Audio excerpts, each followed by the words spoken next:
د شعر د غږ راډیو اوریدونکو السلام علیکم ورحمت الله وبرکاته. اوریدونکو د زندان خبرونه پیل شو. د زندان په خبرونه کې موږ تاسو ته د 13 کلن اشغال په دوران کې پر زندانیانو د تیر شو کړهونو پیښې د زندانیانو له خولې درورو چې خوشبختانه په نننۍ زندان خبرونه کې را سره عبدالوهاب هاشمي ملمه دی. دا چې په 13 کلنه دوره کې د څومره وخت زندان تیر کړي او په دغه دوره کې بیا له ده سره څومره ظلمونه ترسره شوي، نو راځئ په همدې نننۍ خپرونه کې را سره د عبدالوهاب هاشمي له خولې واورئ. ورنه خوندونه ټولوم زندانه هر یو تکلیف. أعوذ بالله من الشيطان الرجيم. بسم الله الرحمن الرحيم. الحمد لوليه والصلاة على نبيه أما بعد. زمانم عبدالوهاب هاشمي د حاجي محمد رسول زوی د کندوز د ولایت د ګلتیپې ولسوالۍ د قومندان محمود خان د کلي اوسیدونکی یم. زما د امارت اسلامي سره د یو ځای کېدو کیسه داسې وه چې زه د مدرسې طالب وم. مدرسه کې مې درسونه ویل. تقریبا ما په هغه وخت کې عمر داسې 15 کاله شاوخوا عمر و. درسونه مې ویل. طبعا په درسونو کې موږ ته استادانو د جهاد کیسې کولې او په هغه وخت کې مجاهدین ډېر ورځ زموږ په مدارسو کې چې زموږ سره خپله په مدرسه کې ډېر داسې ملګري او مجاهدین وه چې هغه به راتله به مثال دی خواته ولایاتو ته جهاد به کوئ، بیا به بعضې ملګري زخمیانېدل، بعضې به بندیانېدل. نو داسې ملګري ډېر وه زموږ سره. نو موږ ته د دغه استادانو به اکثر وخت موږ ته په مدارسو کې په درسونو کې د جهاد ترغیب راکوي. لکه مثال ویل وي چې اوس په اوس حالاتو کې جهاد فرض عین دی، ځکه زموږ پر ملک باندې امریکایانو یا کافرانو مثال یرغل کړی دی، اشغال کړی دی. نو د دغه په خاطر باندې نو چې داسې و چې زه قسم زه د مدرسې طالب هم وم، نو هغه فکر مې تیار جوړ و. بیا چې کله دا کم ملګري به شهیدانېدل یا به زخمیانېدل، نو چې هغوی بلته بیرته مدرسې ته راتله، نو موږ به مثال د هغو نه پوښتنه کوله. خامخا طبعا په سړي کې یو هغه د ایمان جذبه و، دا به را پیدا کېدله. هلته تیار زموږ فکر جوړ و، ځکه درسونه مو ویله، روزمره موږ ته په درسو کې استادانو دا ترغیب راکوي او دا خبره به بار بار راته کوله چې مثال جهاد دا وخت فرض عین دی، امریکایانو زموږ پر ملک باندې یرغل کړی دی، زموږ ملک یې اشغال کړی دی، زموږ دین او ناموس ته مثال د خبرې په بده کتلی دی او سپکاوی یې کړی دی. نو په دې خاطر باندې بیا داسې هغه یو نوبت ما د یو خپل ورور مې و، هغه هم په مدرسه کې را سره و، زما نه مشر و. نو هغه ته مې وویل مال چې زه غواړم چې یو نوبت جهاد ته ولاړ شم.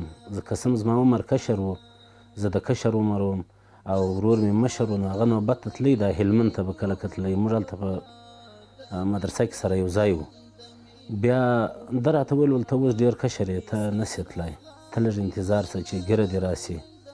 نو بیا داسې و چې یو څه وخت تیر سو، نو زه لږ مریض شولم په دې مدرسه کې، تکلیف مې درلودی. نو چې مریض شولم درس یې داسې یو میاشت دوې رانه پاته سو. کله چې بیرته درس ته راوګرځېدم نو ورور مې د نوبت نه راغلی و. ما ورته ویل چې خامخا در سره ځم، امکان نه لري چې پاته سم. بس ده هم نور څه نه دي راته ویلي. ویل صحیح دی، مشکل نشته، بس را سره بیا یم. نو بیا د ده خو نوبت تیسې هم پوره و. بیا زه واستولم د ملګرو سره، ملګرو ته وویل چې دی به جهاد ته در سره ولاړ سي. بیا ولاړم جهاد ته. نو جهاد ته د ملګرو سره ولاړم، تقریبا 2 میاشتې مې هلته نوبت تیر کړی. نو په دغه نوبت کې تقریبا زما عمر کم و. بیا 2 میاشتې بعد داسې طالبانو یو کمیسون درلودی، هغه کمیسون راته راباندې برابر سو، یو ځای سره مخ سولو. نو هغه مشر ته یې ویل ول دغه چې دی دا کشر دی، دا بله ورځ دلته مه راوله. هغه ورته ویل ول دا موږ داسې نه دی راویستلی چې دی یا کمینو ته را سره بیایو یا مثال داسې دلته وظیفې راته ټولوي، دا زیرې راته ټولوي، داسې خبرې ورته وکړې، یو بانه یې ورته وکړله. ځکه هغه ته ما ویلي مال زه نه ځم، که دوی هر څومره مې ووایي زه بیرته نه ځم کور ته، یا به دلته شهید کېږم او یا به مثال جهاد ته دوام ورکوم. خو خیر د هغه کمیسون مشرانو اصرار یې ډېر و. نو بیا زه بیرته واپس کړم کور ته بعد د 2 میاشتو. نو د 2 میاشتو وروسته داسې و چې زه استشهادي عملیات ته آماده شولم. د همغه اول نوبت نه وروسته هغه عملیات مې تقریبا بیا ډېر وځنډېدله. بس کله به په مرکز کې وم، کله به بیا ورته راواستولم. نو هغه به بیا چې دلته رالو هغه ترتیب به خراب سو، بیا به یې مرکز ته واستولم د دغه دپاره، دلته د استراحت دپاره. بیا به چې کله دلته راغلو څنګه سو یو ځل یې تقریبا زه راواستولم. نو هغه کوم عملیات چې زما په کوم ځای کې وه هغه هلته د وخته څه راپور تللی و، بیا زما څه هغه موټر بم ونیوی. نو چاپه یې راباندې ول، موټر بم مې ونیوی. زه د موټر سره داسې په لږ فاصله کې وم، زه بچ سولم، هغه موټر یې ونیوی خو زه بېرته ولاړلم مرکز. نو بیا چې کله د دغه نه راوګرځېدلو د هغه وروسته تقریبا زه دغه سولم، موټر بم چې راسه ونیوی. بیا مرکز ته بېرته د استراحت دپاره رالم. چې کله رالم دلته نو زړه مې طاقت نه کوي، ما هلته ځم بس تر څو پورې چې ما ته موټر بیا تیارېږي زه دغه کوم. زه تر هغه وخت همداسې جهاد کوم، د ملګرو سره به په سنګر کې یم. هغه ورته راته ویل صحیح دی، مشر مې راته ویل صحیح دی، بیخي سمه خبره ده. چې واستولم بیا هلته زخمي سولم. نو تقریبا 15-20 ورځې هلته پروت وم په هغه ساحه کې. نو د کوم داسې ترتیب نه و چې مثال د خبرې داسې د هغه سهارا ډاکټران وه چې فقط هغه وینه بې بندول. بیا راوړلم د کندهار د چینایي شفاخانه ورته وایي، د چینایي شفاخانې ته بیا راوړم. چینایي شفاخانه کې تقریبا یوه ورځ پروت وم. ډاکټرانو مې هېڅ توجه نه راته کوله چې مثال د خبرې زما دغه وکړي یا عملیات وکړي چې دغه پرزه پکې بنده وي، یا مثال داسې یو دغه وکړي دوا راته راکړي. بس ټوله ورځ پروت وم. د مازدیګر خواته ډاکټران راله، ویل چې دغه چاپه راځي، ملي امنیت راځي، مثال ته د دې ساحې نه د دې ځای نه ووځه. ما زه خو زخمي یم نه شم تلای. بیا دلته بس خدای پاک غیبي یو کس یو مسلمان راباندې پیدا کړي، قسم ما سره په یوازو څوک نه وه. نو بیا یو موټروان و، بس هغه بوتلم خپل کور ته.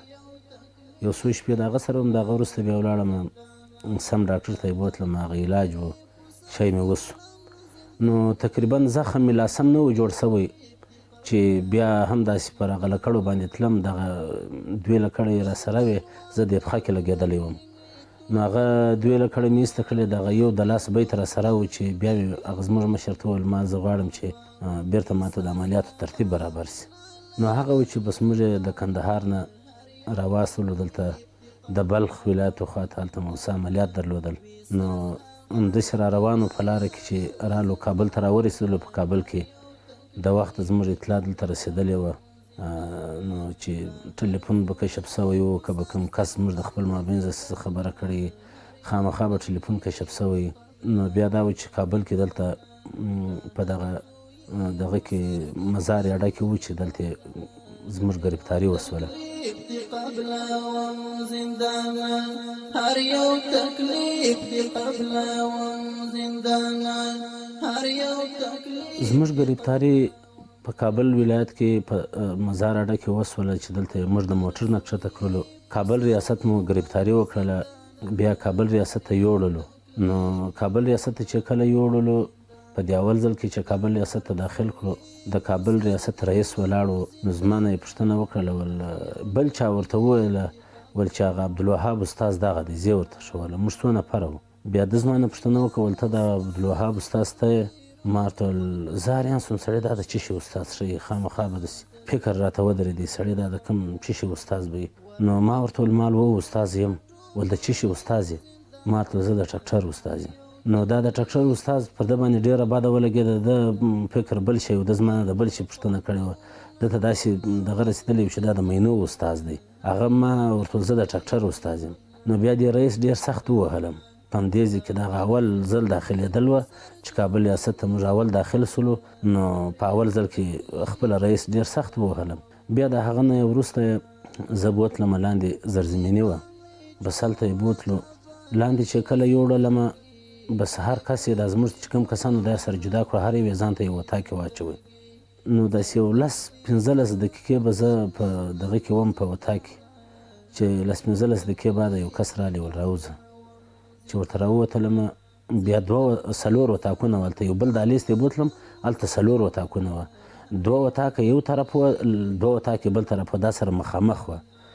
بیا لکه وروسته موږ ته معلومه سوه، هغه اول ځل و خو موږ ته دومره نه معلومېدلی. هلته مو تقریبا شپې ډېرې وسولې. نو هغه سکنجې ډېرې وې.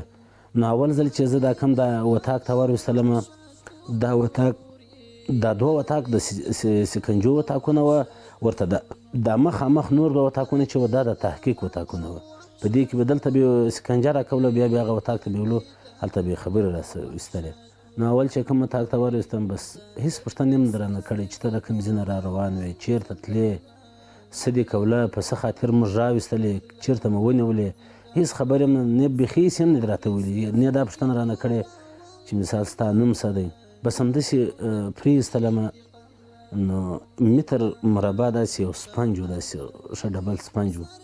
نو دا 2 متر مربع 2 داسې ټوټې وې د سپنج، یو یې پر ځمکه باندې لاندې هوار کړې، زما پښې دا پښې داسې پکې کښېښولې. د هغه وروسته بیا د زما په هره پښه کې ځان ته داسې یو زنځیر وتړئ، بیا داسې هر زنځیر ته ځان ته یو غټ کلف ور واچوئ، داسې ښه درانه درانه کلفونه وو چې لکه وزن ډېر وزنداره وه. بیا په هغو پسې لینونه وتړل، د هغه وروسته بیا دا 2یم سپنج بیا پر کښېښوئ. نو تقریبا دوی په دې کې داسې 7 نفره وه، ډېر غټ غټ کسان وو. زه کشر وم په هغه وخت کې، مې عمر د 11 کاله عمر شاوخوا 11 کاله شاوخوا و. نو په دې وخت کې بیا بس دوی هېڅ هم نه راته وایي، زه هم همداسې ورته ګورم، سړی تېمه شو چې دوی څه کوي دا. نو یو مې دا یوه پښه ونیوله، بل دغه بله پښه داسې پر کښېنستله چې سپنج یې پر کښېښوی. د هغه وروسته نو یو 2 کسانو مې دا لاسونه ونیوله، یو بل کس بیا هلته داسې ماشین پروت و، دغه ماشین داسې سرخ درلودی، دا بیا تاو کوي، بیا ما ته برق راکوي. نو دا برق یې تقریبا د مازدیګر داسې چې موږ یې نیولو، د مازدیګر لمونځونه مو کړې وه، یعنې وختي و. او ما ځکه هلته چې زرزمیني وه، ما ته درک نه راکوئ چې مثال د خبرې، خو ما ته دومره پته لګېدله چې زما د ګرفتارۍ څه بیا تر دغه ځایه پورې تقریبا 1 ساعت وخت ولګېدی چې زه یې ګرفتاره کړلم. بیا یې دلته بوتلم، دغه ځای کې تقریبا زما په فکر سره 1 ساعت بعد یې ما ته دستي بس دا د دوی په اصطلاح باندې دغه سکنجه و دا شی شروع کړي. هغه بل کس ته یې ویل ول بس برق شروع کړه، هغه داسې یو سر خو دا بیا تاو کوي، د سیانډل غوندې شی و چې دا بیا ووهئ. نو ما ته بیا دلته برق راکوي، ډېر قوي برق و، خو ډېر یې سره دغه کړلم. بیا په هېڅ هم نه راته وایي، پوښتنه نه راڅه کوي، زه فقط بس برق راته راکوي. نو چې کله ډېر په تکلیف سولم، په دې وخت کې بیخي زیات په تکلیف سولم، بیا وروسته کې راته وایي هغه مستنطق یې و که دغه سکنجې والا کې یو کس راته ویله، وایي دغه دی، وایي بوګو. نو طبعا ما ټول عمر په کندهار کې تېر کړی و، په مدرسه کې هم تېر کړی و، دغه دري یا فارسي ژبه ما ته یاده نه وه. نو ما ورته ویل ما داسې فکر وکړئ، ځکه چې هلته زه ډېر سکنجه کې ډېر وهل سوی وم، ډېر دغه سوی یم، دا د بوګو دغه ما داسې فکر وکړئ سړی دا لکه انګلیسي یې درته وویل، ځکه دوی دا ځانونه داسې جوړ کړي وه، بلکل ما داسې فکر کوي لکه دوی چې امریکایان. نو ځکه ما د افغانانو شک نه پراتلی، ځانونه یې همداسې جوړ کړي وه، دغسې دریشانو کې وه. نو ما ورته ویل زما انګلیسي نه ده زده. نو ما چې دا خبره ورته وکړله، یعنې د سکنجې د شروع نه بیا تر دغه وخته پورې زما نه فقط همدا یوه پوښتنه وکړه، ول بوګو. ما ورته زما انګلیسي نه ده زده، ځکه زه هلته د وهلو په حالت کې وم، ډېر دغه کړی وم. نو ما چې دا خبره ورته وکړه چې زما انګلیسي نه ده زده، دوی یو بل ته سره وکتله، وایي ای پاکستانیسته چې رقم پارسیات نداره، داسې یو خبرې راته وکړه، خپلو کې سره وکړه. نو بیا د هغه وروسته پر دې خبره باندې ډېر زیات وځورولم، ډېر سکنجې یې راته راکړلې، تقریبا د شپې تر 12 بجو پورې، ماښام مازدیګر یا ماښام چې داخل کړی وم، د شپې تر 12 بجو یې مسلسل ما ته برقونه راکوله. نو هغه و چې د 12 بجو بعد یې بیا راته وویله، ول ته موږ ته داسې کیسه وکړه چې ته د کوم ځای نه را روان یې، چېرته روان یې، څه دې کوله، ملګری دې څوک وه، یعنې دا پوښتنه یې راسه دغه کړه. نو ما ورته ویل دا خو به ته ما څه اول وار پوښتنه کوله، ته خو زه ډېر زیات ووهلم، دومره برقونه مو راکړله چې بیخي مو د هر څه څه مو بیخي مو د خبرو څه اچولی یم. خو د ځانه سره دې فکر وکړه، راویستلم، ول د ځانه سره دې فکر وکړه، موږ دې داسې 10 دقیقې بعد بیا راولو. بېرته یې خپل وطاق ته بوتلم، وطاق ته یې بوتلم، دا کالي مې څه په وینو ورسره هغه کالي یې رانه ویستله، هلته یې راته پرېمینځل، بېرته یې راته راوړه، داسې 15-20 دقیقې به په دا مابینځ کې وخت وتلی، ډوډۍ یې هم راته راوړه د شپې. نو ډوډۍ خو نه ده خوړلې، ځکه هغه داسې دغه حالت و، اول وار ګرفتاري و سکنجه وه بس موږ ته دا حالات داسې نه وی معلومېدی نو کله چې بیرته راویستلمه په دې لاره کې بیا غږ داسې یو 20 دقیقې چې تېرې شولې کالي راته راوړه بیا غږ راته وکړ یو کس غږ راته وکړ وایي راسه چې ورته راووتلم هغه په دې لاره کې راته ویله وایي ګوره ته خو کشر یې وایي ته نه پوهېږې وایي تا ته وهل ډېر درکوي د دې نه وروسته به هم ډېر وهل درکوي دا خپله دې کارمندانو کې یو کس راته ویله وایي وهل ډېر درته درکوي خو ته یو کار کوه چې دوی د یوه څپېړه وایي ته ډېرې بغارې وهه ځکه بیا دې پرېږدي دا خو ته ژاړې نه نارې نه وایې بس همداسې غلی پروت یې هغه برق هم درته درکوي وحید یم نو په دا پلاس باندې د دې برق په ضمن کې بیا یو کس داسې وظیفه درلودله د دوی په دې مابینځ کې هغه سره پلاس و داسې پلاس غوندې شی و زما څه بې دا غوښې داسې بې دا غوښې تاوولې نو ده راته ویل ته ژاړه ډېر نارې ډېرې وهه بیا دې یو څه وخت مهلت درکوي په دې مابینځ کې که دې نه ژړل بیا مهلت نه درته درکوي ما ته ژړا نه راځي نو څنګه وژاړم نو بیا د دویم ځل دپاره بیا راویستلم بیا سکنجې دغه وهل و برق و دا دغه شروع کړله تقریبا داسې یو 20 دقیقې 25 دقیقې بیا برق دغه راکړي د هغه وروسته یو کس راویستی نو هغه ورته ویل چې و دا داسې استشهادي دی زه پېژنم په پلاني وخت کې راسره و ما چېرته لیدلی دی دا کیسې ورته کولې ما ته ویل ما دا سړی بیخي نه لیدلی دی دا تاسې وهلی د وهلو په زور باندې په وایاست نو داسې خبره ده بله چې زه چې استشهادي یم دا خو زه مال اوس هم درته وایم که چېرته زه اوس هم مجاهد یم د امارت اسلامي د استشهادیانو څخه یم دغسې مجاهد یم که مې خوشي کوي بیا هم یم او که مثال د خبرې نه مې خوشي کوي بندي یم یو وخت نه یو وخت خو به خوشي کېږم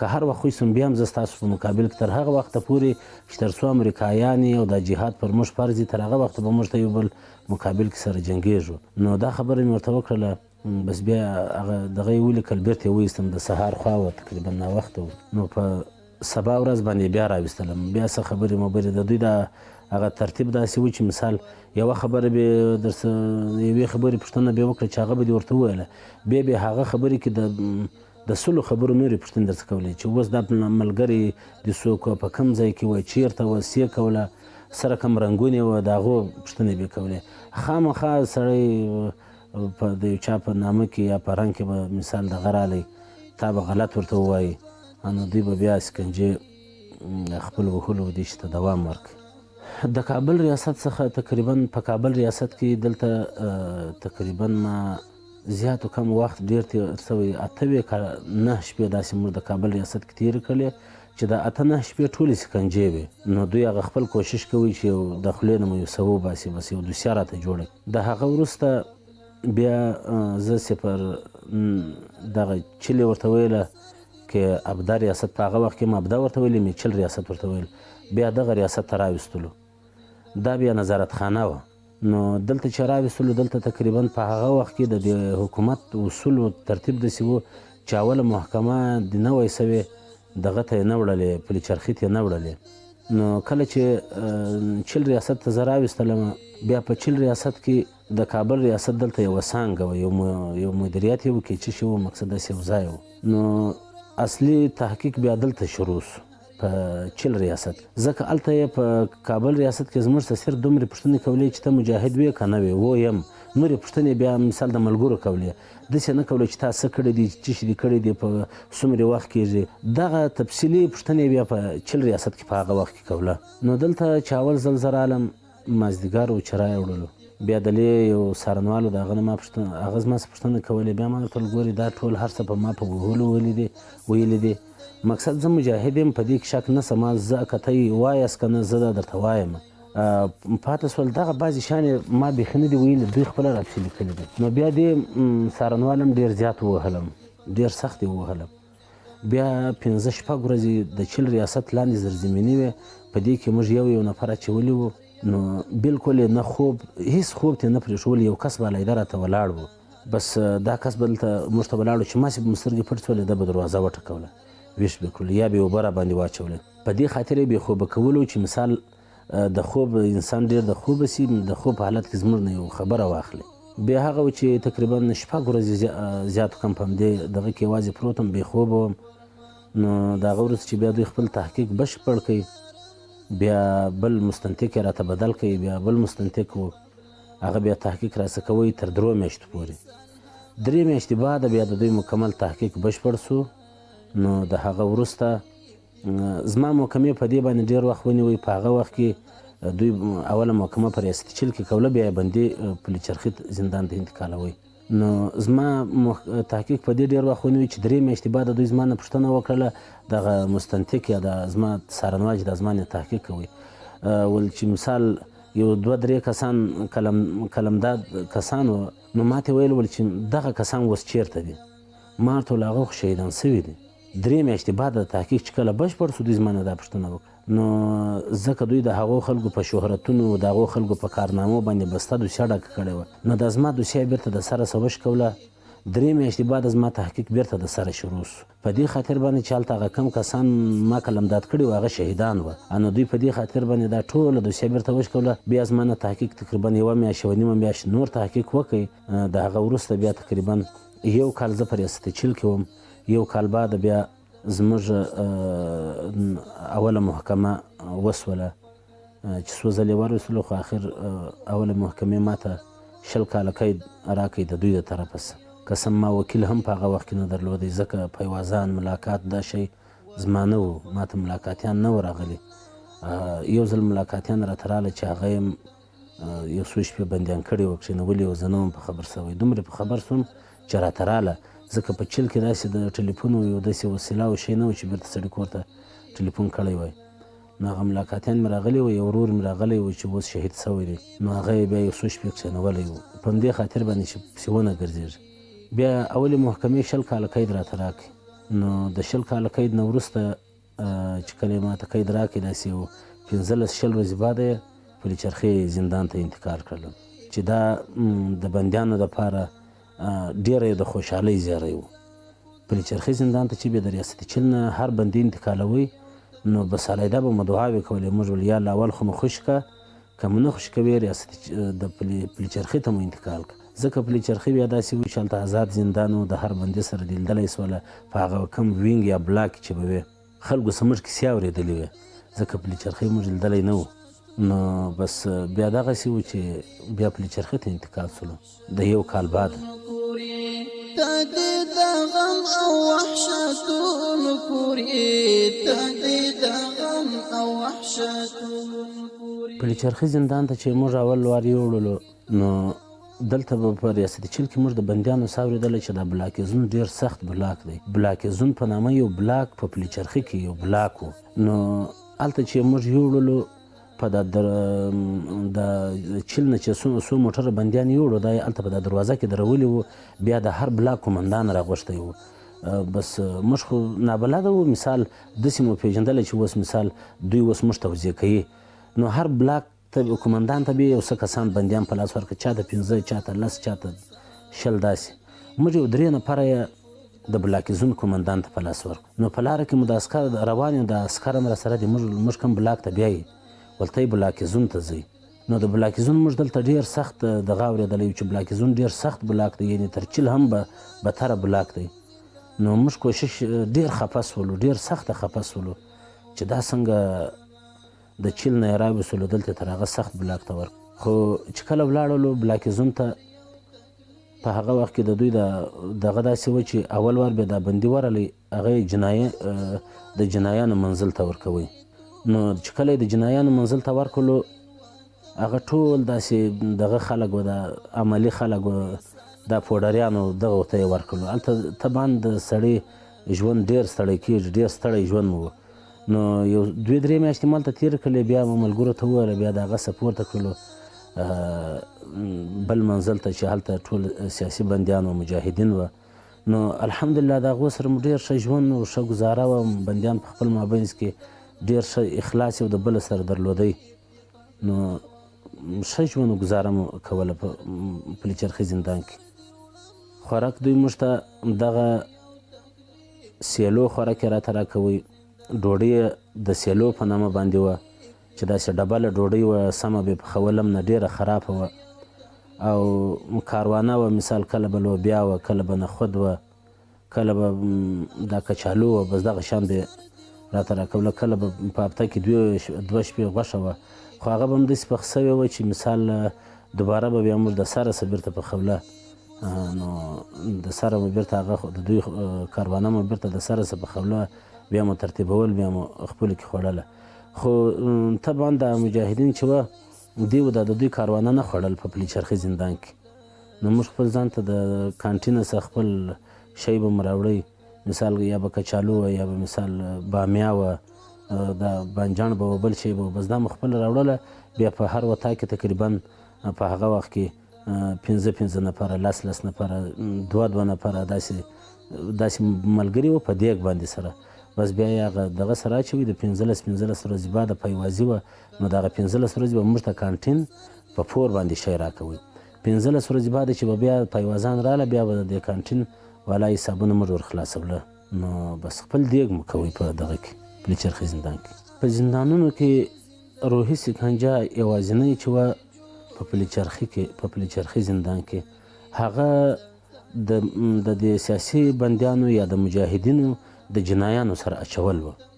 دا ډېره غټه روحي سکنجه وه، ځکه چې هغه منزل ته به ته ورغلې، دغه داسې منزلونه لا وه چې پر یوه باندې د جهنم نوم ایښی و د جنایانو خپله، او پر بل باندې به د څه شي نوم ایښی و، خو مقصد دومرې خپله به د جنایانو داسې نومونه پر ایښي وه. دومرې خراب ځای و چې مثال یو کس لمونځ نه کوئ، بعضې به لیونیان وه، نو دا ډېره غټه روحي سکنجه وه. ځکه هلته زموږ ګزاره د سیاسي بندیانو یا د مجاهدینو هلته د هغو خلکو سره ګزاره نه کېدله، بس ډېر به په تکلیف و. قسم دوی په پلچرخي زندان کې نور هم داسې ځایونه درلودل چې د مخدر بلاک مې یو بلاک و چې دا چې کله به بندي جزایي کوي هلته به یې وړئ، په دغه بلاک زون کې تقریبا 4 منزل په هغه وخت کې جزایي و، بیا وروسته یې هغه جزایي دغه ختم سو. نور داسې ځایونه دوی درلودله چې مثال هلته به بندي یووئ، نو بندي به هم په هغه روحي به ډېر خفه و، نه روحي تکلیف و یا روحي سکنجه به ډېره وه. نو پلچرخي کې دغه د جنایانو سره اچول دا غټه روحي سکنجه وه. خو بیا چې کله یې باګرام ته انتقال کړلو، هغه بیا هلته روحي سکنجې ډېرې وې. 1993 کال چې اشرف غني کله ولسمشر سو، 1993 کال کې موږ دا فیصله وکړه چې د بندیانو انتقال کړي. نو اول خو دی هلته دغه ته رالی پلچرخي ته د ولسمشر کېدو نه وروسته بندیان ډېر ورته خوشحاله وه. بعضې بندیان چې کېدای سي دا خوشي مو کړي یا څه تخفیف راکړي، فرمان یو شی صادره کړي، خو هغه د هر څه بدل وه، برعکس وختل. نو تقریبا بیا په همدغه کال کې د ده د تګ نه وروسته د اعلان وکړي چې زه بندیان بیرته باګرام ته انتقالوم. نو باګرام ته چې انتقالولو، تقریبا د باګرام د انتقالېدو داسې ورځ وه، بس په یک شنبې او په 3 شنبې خلک انتقالول، دغه په هفته کې دا 2 ورځې، بیا وروسته لکه چې په ډېرې ورځو کې انتقالول. خو موږ چې انتقالولو په هغه وخت کې 1 شنبه او 3 شنبه باندې بندیان انتقالول. نو د انتقال پروسه ډېره دردونکې وه.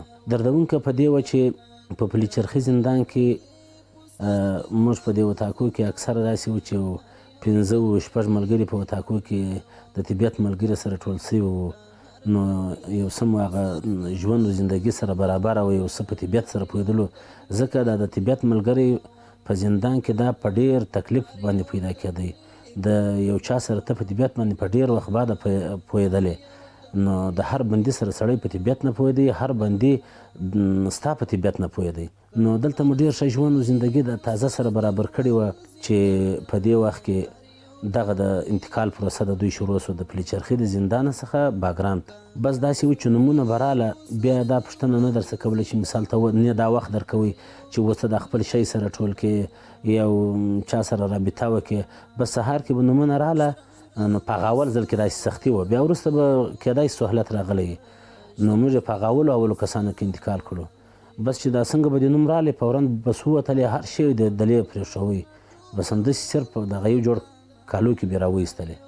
نو بس راویستلې دلته بندیان یې تقریبا 2-3 بندیان سره په ولچکوله، بیا موټر ولاړ وه، بس په هغو موټرو کې راچولو داسې زه خپله په هغه یو رقم ټانک دی دغه ټانک یې راویستلو چې بیا د هغه ځای نه تر دې ځایه ډېر سخته ګرمي هم وه پکې دوړې هم وې لکه ډېر په تکلیف سولو.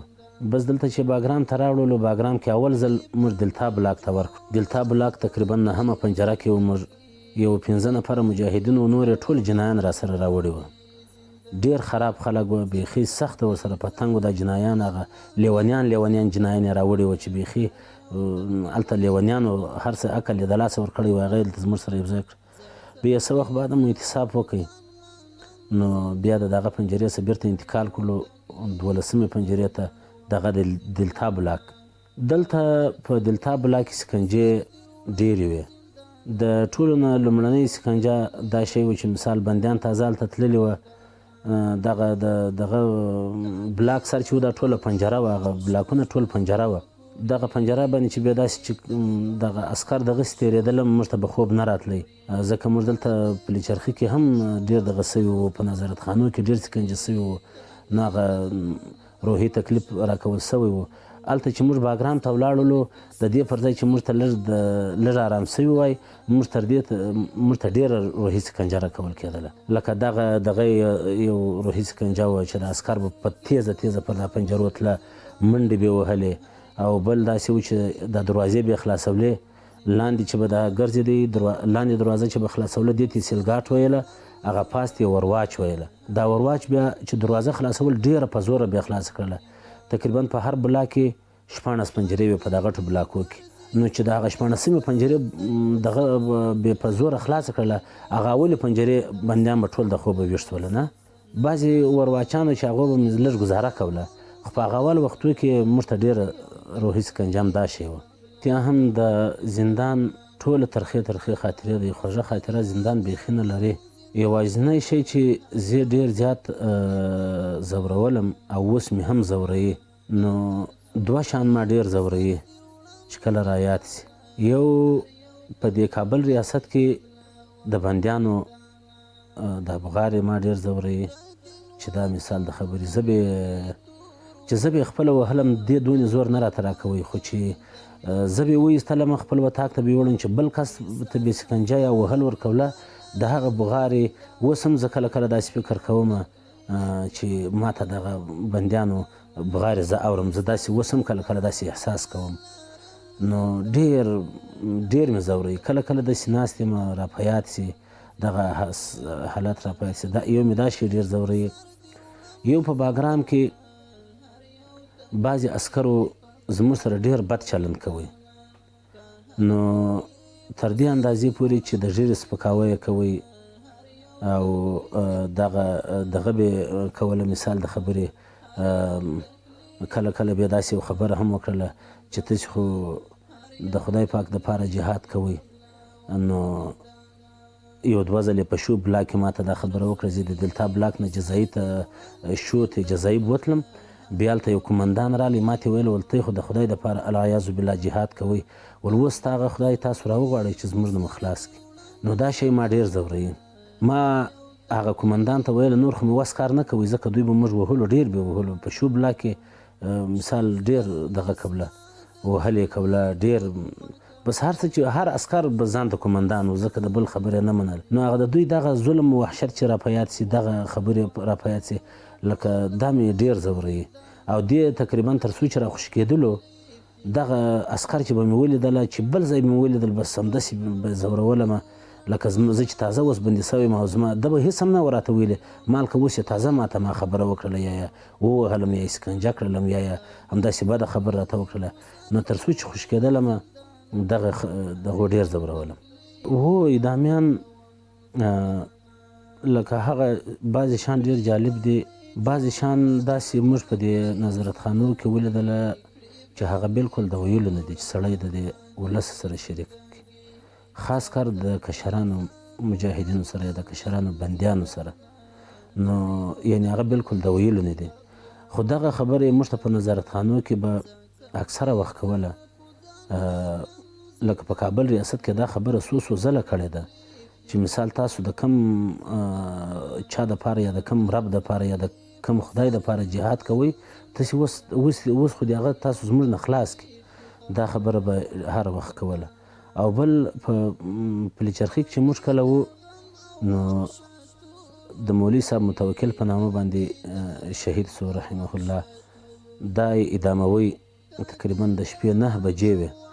دا د شپږم بلاک د بندیانو مشر و، د شپږم بلاک د بندیانو مشر و. دوی کولی سو چې دا کس یې اعدام ته په یو همداسې هم ایستلی وی بغیر د جنجال نه، ځکه هغه د بندیانو مشر و چې هر چیرته دوی غوښتی وی هغه ورسره تلی. نو دا ډیره یو ترخه صحنه یا ترخه شپه وه، ډیره ترخه شپه وه په زندان کې. دا ځکه زندان ما مخکې مو ویل چې ټول ترخې خاطرې دی. دا دومره یو ترخه خاطره وه چې ډیر بندیان به اوس هم رایات کې سړی خفه کوي. 9 بجې وې د شپې، ماخوستن لمونځ مو کړی و. نو مولوي متوکل صاحب زما سره په خپله په یو وطاق کې و. زه داسې وتلی وم دهلیز کې مې هلته تلاوت کوی، د هغې خوا نه چې رالم یو هلک یې راواستوی، بل مجاهد ولته ورسه ده ته وراسه، د دې باغلان د اندراب ولسوالۍ و. بیا چې کله زه ورته رالم ده راته ویله وایي په اول بلاک کې د ده یو بل همداسې و، وایي د هغه ملګرو ټلیفون راوکړئ چې حیدر یې در وایستی. بیا نو مال اوس ته څه وایه؟ ول کیدای شي چې اعدام مې کړي. دا خبرې کوله. په هغه وخت کې دوی 12 کاله او 2 میاشتې زندان تېر کړی و، زیاتو کم دومره وخت ده تېر کړی و زندان. بیا داسې ساتکۍ کېدل، ما دوی هم دلته سره ناست و چې بیا ټلیفون ورته رالی، بل همدوسیه په 1 بلاک کې و، د هغه ملګري ټلیفون ورته راوکړی، وایي دا هغه کومندان عزیز نومېدی، ول دا یې هم در وایستی. نو ده موږ ته ویله دا ملګري سره راټول سولو چې اوس څه کول پکار دي، څنګه چل کوو. نو موږ ورته ویله چې مولوي صاحب بس موږ خو دې په لاس نه ورکوو. ول صحیح دی. 9 بجې وې چې دا خبره موږ ته راله، بس ټول ننوتلو، سره هر یو خپل وطاق ته ولاړی. داسې ویښ و، غوښتم چې مثال مولوي صاحب راسه ونه باسي. د شپې 15 کم 12 بجې سولې چې یو سلاویه نفره کیته راله، نو مولوي صاحب یې ایستی. نو په دغه وخت کې بیا مظاهره شروع سوله تر سبا پورې، سبا تر 11 بجو پورې، لکه مولوي صاحب موږ په لاس ورنه کړي. دوی هم زور اول ډیر ووهی، د سلاو د دې شي کار وانخستی، نور یې داسې چې څه یې وس و هغه یې وکړل. مثال دا هغه اوښکې بهیونکی ګاز یې وشیندی، دا ډنډو والا راله، دا شیشو ډنډو والا دیو وهل وکړله، خو هر څه چې وکړله زموږ ته یې مولوي صاحب ونه ایستی. موږ په دغه وینګ کې یا په دغه ګوشواره یې ورته ویله د بلاک، په دې کې موږ 45 کسان وو. نور بندیان اخواته و هغه نه و را خبر په اول سر کې، وروسته هغه خبر سوله، بیا هغه مظاهره را سره شروع کړله د دغه بلاک کسانو. نو تر سبا 11 بجو پورې موږ دغه وکړل، مقاومت مو ورسره وکړ، خو مولوي صاحب یې را سبو نه کړ. 11 بجې بعد بس بیا هغه چې مسله کیته راویستله، نو موږ ته 10 دقیقې وخت راکړئ چې په 10 دقیقې کې تاسو یا ووځئ او یا به ټول شهیدان کېږئ، یا مولوي صاحب په لاس راکړئ. بس دغه خبرې راته وکړل، یعنې تاسې ووځئ مولوي صاحب په لاس راکړئ، که نه وځئ شهیدان کېږئ. بیا نو هغه ډېره ترخه صحنه وه چې بیا موږ به ټولو د مولوي صاحب سره زه خپله، د مولوي متوکل صاحب سره زه خپله تر اخر وخت ولاړ وم. د کور ته ټلیفون وکړې، خپلو ماشومانو ته یې ویله، بچیان یې درلودل، د بچیانو خاوند و، ول چې مثال زما پر اعتماد باندې فکر کوئ، د بنده په نس باندې ول په دنیا کې زما نور وخت ختم دی. بیا نو هغه الله تعالی عالم دی چې زه به بچ سم، پاته به سم، که به پاته نه سم، خو د بنده په نس باندې زما نور وخت ختم دی. دا ډېر یو ترخې خبرې وې، یعنې خو ده په ډېر په ښه په ډاډه دغه سره خپل کوربدانې ته وکړلې، خو موږ یې ډېر وژړولو، ډېر یې خفه کړلو. داسې فکر وکړو چې دی په دغه ورځ بوتی، داسې نیم ساعت بعد یې اعدام کړي، یا خواته مخدر بلاک یې ورته ویله، بندیان یې هلته اعداموله. نو چې اعدام یې کړي تر 1 هفتې پورې دا بندیان داسې و بلکل لکه سا چې پکې نه وي. د دغه بلاک نه تقریبا 3-4 نفره بندیان یوړله، اعدام یې کړله. چې دغه مولوي صاحب زموږ سره خپله په وطاق کې و، د وطاق ملګری مو و، د کاسې و دسترخوان ملګری مو و، ډېر په خفه سولو. نو دا هم د زندان د یو ترخو خاطرو څخه ډېره ترخه خاطره ده. یقیني اعدامیان چې به کله ایستله موږ یې ډېر دردولو، ډېر یې په خفه کولو. بندخانه ډېر یو د مظلومیت ځای و. نو خپل د کورنۍ اصلي غړي خو پرېږده چې همداسې لرې قریبان به هم د سړی یادېدله، خو بیا داسې و چې زما خپله په کورنۍ کې چې زندان ته زه چې پلچرخي ته ولاړم ما د خپل ځان سره دا دغه کړی و چې زه کوشش وکړم د کورنۍ غړي کې څوک ذهن ته رانولم په هغو کې خپل د فکر ورسره بند نه کړم په دې خاطر چې بیا بندیخانه پر سړی ډېر بوج کېدله ما تقریبا زیاتو کم 12 کاله زندان تېر کړی ټوله مسلسل په 12 کاله زندان کې زما نه په یاد کېږي داسې وخت زما نه په یاد کېږي چې ما د خپل د کورنۍ کم غړي ذهن ته راویستلي یعنې ما دې یاد کړی په دې خاطر باندې چې پر ما بیا زندان بوج کېدی ما دا بندیان لیدل دا د چا به اولادونه یادېدله د چا به مثال مور پلار یادېدله د چا به ورونه یادېدله بس ټوله ورځ به خفه وه خو ما خپله اکثره وخت بس د زندان داسې دغه راباندې تېرم سو زما نه په یاد کېږي چې مثال یو ورور زما ډېر یادېدی چې زما څه مشر و او زما امیر هم و دا ورور مې په زندان کې ډېر زیات یادېده او ډېر زیات په بیرون کې چې بندي سوی نه و هم راته ګران ډېر و یعنې داسې چې تر مور پلار مې هم ډېر زیات یادېدی بیخي ډېر مې یادېدی او خدای پاک ته مې دا ویلې چې مثال زه یې وخت کې ووینم یو بل ورور مې و چې ما درته ویل چې چیل ریاست ته ما ته ملاقات ته رالی ما کوشش کوئ چې د ده سره ټلیفوني اړیکه ونیسم د پلچرخي سره د یو ځل نه بغیره بیا ونه توانېدم اړیکې مې ورسره ونه نیوله بس اکثر وخت به د ده سره ټلیفون نه و نو یا به د ټلیفون په ساحه کې نه و مشر ورور مې و هغه ډېر مشر ورور و تقریبا زموږ د ټولو ورونو مشر و بیا په دا و چې باګرام ته انتقال شولم خو د هغه ورور دا ارمان لکه ما پوره نه سو قسم راخوشي هم شولم نو دا ارمان مې ځکه پوره نه سو چې زه راخوش شولم زه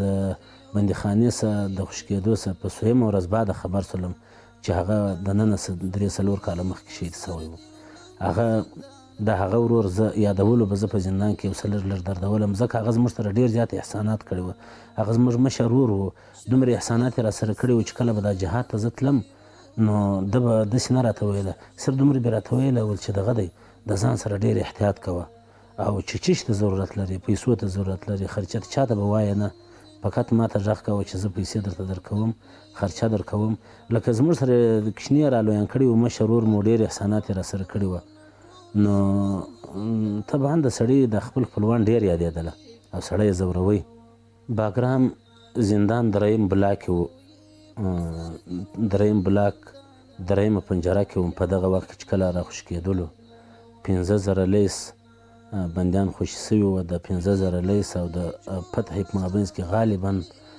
تقریبا زیاتو کم یو کال وخت وسو نو داسې یو شپه وه ماښام سره ناسو ملګرو دغه عسکر به دلته اکثره پر موږ ګرځېدل د عسکر ورک سو د 2 ساعته دپاره عسکر ورک سوله دا داسې شپه ده چې سبا فتح راځي نو بس بندیان راوغورځېدل چا د پنجرې ټکولې چا څه کوله نو ما ورته ویله ټول نوي بندیان وه زه په دغه پنجره کې زړو بندیانو څخه وم نور ټول نوي بندیان وه ما ورته ویل دغه پنجرې مه ټکوي دا چې دا عسکر راسي اوس دا بیا ټول بندیان خوږوي ضرورت دې شي ته نسته دوی ول نه عسکر لاړله بس فتح راغلې ده کوشش کوو چې دغه وکړو دا پنجرې ماتې کړو زما خیر ته غلی سي خو خیر 12 بجې شاوخوا دا بندیانو بعضو دلې خوشحالي کوله چا تڼ واچوي چا څه کوله خو زه هلته ورته ناست ومه دا زړه بندیان چې و دغه کې ډېر نه و او بل زما زړه ته هم نه لوېده چې خوشي دې سو ځکه ډېر وخت مې وتلی و ما بیخي داسې فکر کوی نه 12 بجې شاوخوا عسکر بیا راښکاره سوله خو خیر تر سهاره بعضې بندیان ویښه وه اکثره وخت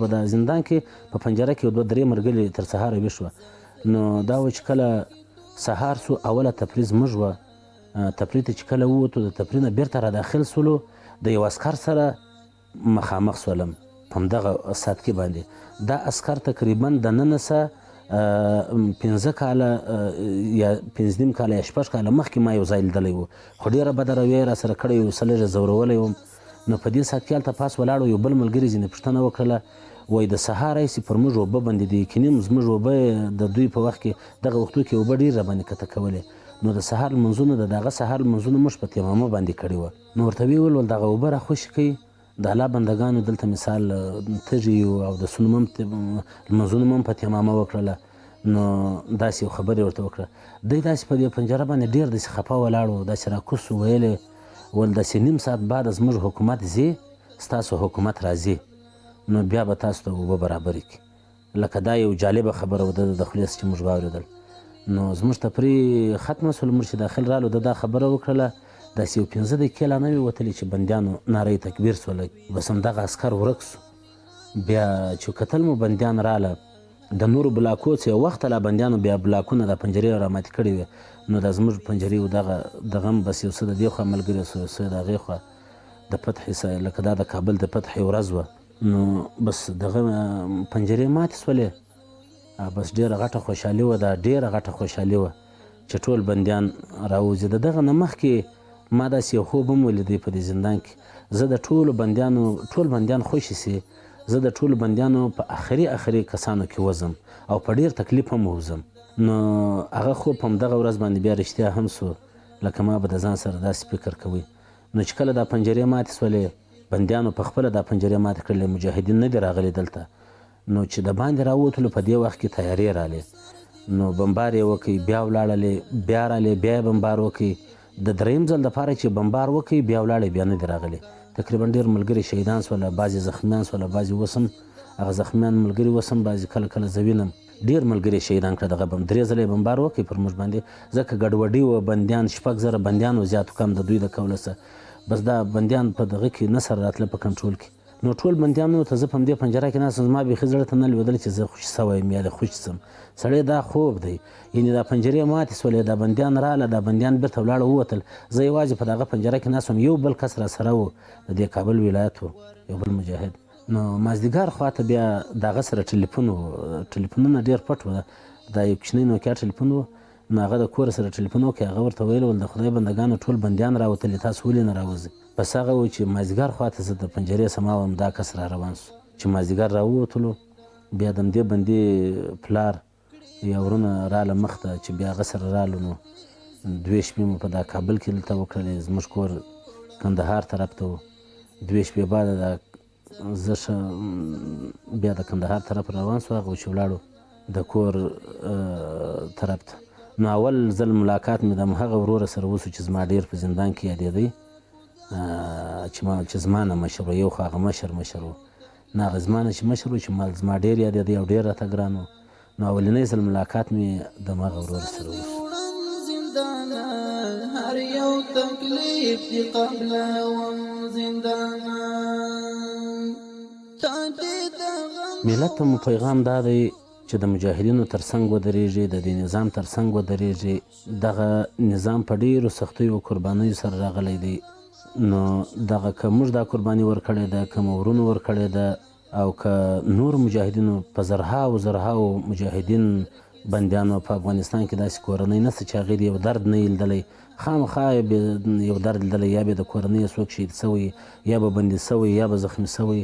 نو ټول ملت ته مو دا، زما خپل ټول ملت ته دا مې غوښتنه ده، د ملت څخه چې د نظام تر څنګ دې کلک ودرېږي. او مجاهدینو څخه مې دا غوښتنه ده، د دې نظام کې د برحاله مجاهدینو دغه څخه مې دا غوښتنه ده چې دوی باید د ملت دپاره مرهم سي، د زخم دپاره یو مرهم وګرځېږي. د ملت سره مثال، د ملت و هر دغه ته رسیدګي وکړي، مشکلاتو ته یې رسیدګي وکړي، مشکلات یې ورته حل کړي.